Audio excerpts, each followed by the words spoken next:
Fala pessoal, tudo na paz? Irmão Alex aqui para dar continuidade nos estudos bíblicos. Que o Eterno possa estar nos abençoando grandemente. Se por acaso queira receber as mensagens, manda um oi para 61 99119 2421, irmão Alex, beleza? Pessoal, nós estamos aqui lendo uma Bíblia que é Bíblia Sagrada, edição ecumênica, Basa, 1974. Eu ganhei essa Bíblia do senhor Alberto, pioneiro de Brasília, 87 anos. E é um tesouro de informações. Estou aqui para compartilhar para aqueles que se interessam, né, sobre a história bíblica, sobre as informações bíblicas e históricas. E nós já fizemos um vídeo sobre o Evangelho de Mateus, uma visão católica, ortodoxa, e hoje nós vamos ver uma visão judaica, beleza? Vamos lá então. Os escritos do Novo Testamento não fazem parte das escrituras judaicas. Isso aqui é interessante, pessoal. Os livros do Novo Testamento não fazem parte da literatura hebraica, dos escritos judaicos. Com efeito, eles são virtual e completamente desconhecidos para a tradição judaica anterior ao primeiro período da Renascença. Não há, em consequência, matéria judaica tradicional para ocasionar as instruções seguintes. São judaicos apenas no sentido de que o autor destes comentários é judeu. Aqui ele afirma, né, que o autor desses comentários do Evangelho de Mateus é um judeu. Isso aí ele reconhece. Ele tentou comentar como os escritos peculiares o tocam a ele, um judeu leal, mas também um estudioso profissional do Novo Testamento. De todos os escritos do Novo Testamento, os evangelhos sinóticos parecem que os menos alheios aos judeus, mesmo quando alguns dos seus aspectos são alheios a este adversos, isto é, uma consequência da circunstância de que nos evangelhos há críticas ao judaísmo e aos judeus, as quais se encontra numa posição similar em relação à crítica encontrada na literatura profética, mas diferente deste importante aspecto. Nos profetas, tem-se a sensação de que se está lendo uma crítica de dentro, severa, mas amorosa, ao passo que nos evangelhos o criticismo parece desamoroso e como que feito de fora. Ele trouxe aqui um interessante. Ele não está dizendo que, ele está dizendo que na literatura hebraica existe a crítica ao povo judeu, né, pela desobediência e tudo. Só que ali ele sempre está tendo uma visão de uma crítica amorosa, chamando as pessoas ao arrependimento, que ele vai estar sempre junto com eles ali, abençoando e tal. Já nos evangelhos, aqui que ele está trazendo no Evangelho de Mateus, é como se fosse não é uma crítica amorosa, é isso que ele está trazendo aqui. Para os judeus, isto é tão doloroso como inquietante. É inquietante porque as atitudes atribuídas a Jesus no domínio da ética e da moralidade e acerca das conclusões sobre aquilo que é genuíno em religião estão em conformidade com tudo quanto os judeus aprenderam do seu judaísmo na sinagoga, ao passo que as atitudes atribuídas aos judeus opostos a Jesus não são ensinadas nas sinagogas.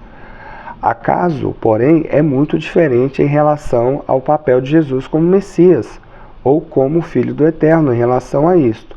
Os judeus ficam ou sem compreender ou compreende apenas vagamente ou rejeitado.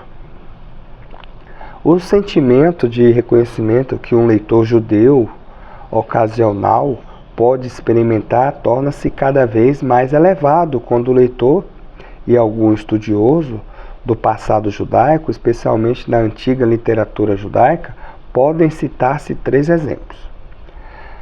A escritura, aí ele coloca aqui entre aspas, Antigo Testamento. Quando fala as escrituras na Bíblia, ela sempre está citando o Antigo Testamento, né? Muita gente não sabe disso. Então, um exemplo, as escrituras, quando cita esse nome, as escrituras, ele está citando o Antigo Testamento, e nem na sua totalidade. É parafraseada ou citada nos evangelhos em sentido fortemente reminiscentes das suas paráfrases ou citações na literatura rabínica. Uma oração, como a oração do Senhor, é cristã, mas por ocasião do que pelo conteúdo, porque as suas frases são paralelas a antigas orações judaicas e é parte de uma peça com aquelas orações.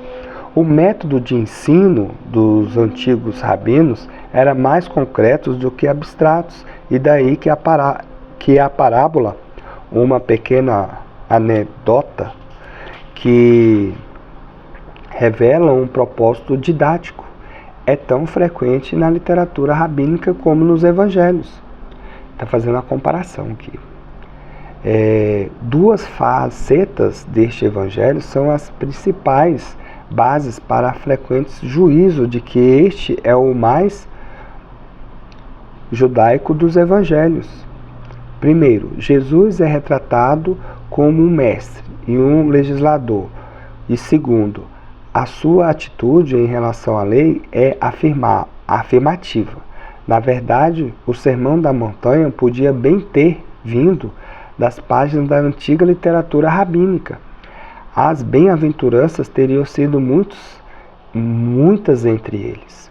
O capítulo 23 não só dá invejada fama aos fariseus, como também aos denuncia. Os judeus se perguntam muitas vezes se as denúncias são totalmente legítimas. Além disso, a controvérsias religiosas envolve tantas pessoas que são fechadas umas para com as outras, com as ideias religiosas, que divergem em pormenores.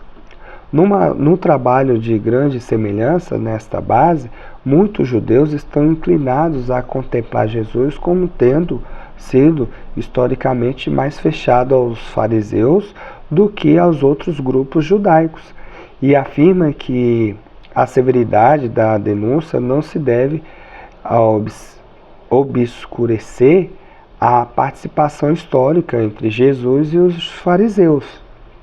Muitos judeus estão enormemente inquietos quanto ao sentido que as palavras "o seu sangue caia sobre nós e sobre os nossos filhos", em Mateus capítulo 27, verso 25.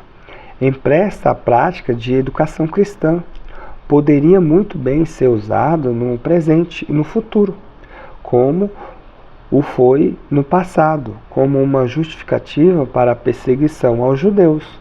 A conhecida tendência da educação cristã, exceto nas igrejas não iluminadas, tem sido e deve evitar o versículo sirva para inflamar a inimizade para com os judeus.